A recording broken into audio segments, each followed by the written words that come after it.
Italy is in lockdown. From tomorrow, people throughout the country will be unable to move freely. Prime Minister Giuseppe Conte has signed a decree, Restate a casa, stay at home. Schools and universities closed.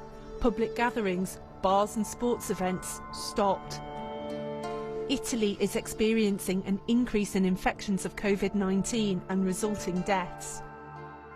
The numbers are increasing by about 20 to 30% a day. That's the number of cases testing positive. And so are the admissions and the admissions to ICUs and unfortunately the deaths. We've seen a really rapid growth in the number of reported cases in Italy. There's evidence that there was undetected transmission, potentially for a few weeks, that meant that when the cases were first detected, you were seeing illnesses that may be more severe, they'd been infected a while ago. Doctors in Lombardy, which had experienced the initial brunt of COVID-19, have told Newsnight that around 10% of people who test positive for the virus end up in ICU.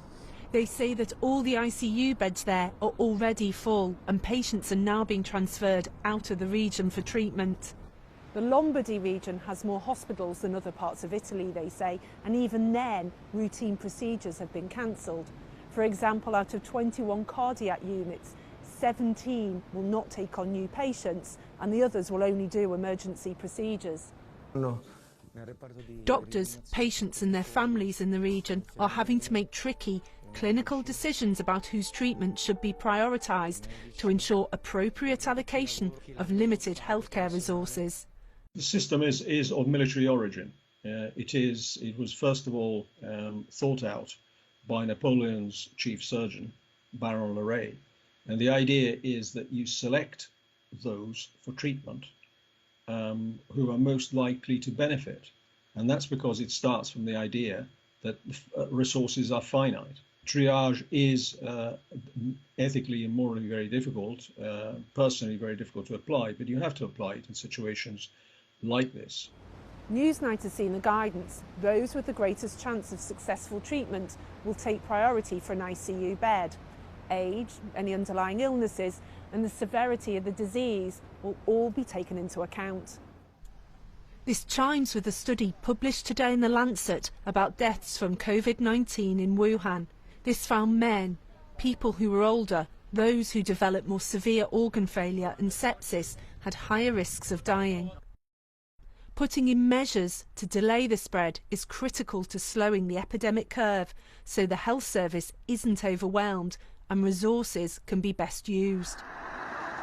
The quarantining started in Lombardy and local regions. Over the weekend, a report was leaked about the lockdown, but some people simply moved south to stay with relatives. Doctors told Newsnight that they were worried about the impact of this. Now, everywhere is shut down. As far as the Italian government is concerned, it seems to me that they have done all they can. There are measures, and certainly they have put down some clear rules. Whether Italians are going to follow those rules, that's a different matter. So how unusual is this picture in Italy? I think we've now got data from multiple countries, so we're doing real-time modelling analysis of about 15 countries now. And the early epidemic growth without good control in place is pretty consistent across countries. On average, each person's infecting 2 or 3 others. We're seeing doubling every 4 to 5 days. And it's not just one country. We're seeing maybe around 10 countries in that current phase. So I think it's very clear that if there's no good control and if, for example, advice around control measures is ignored, we could easily see that growth continue. With lockdowns and quarantines, we're in uncharted territory in peacetime Europe. It's unclear how long Italy is willing to keep these restrictions in place and who else will follow suit.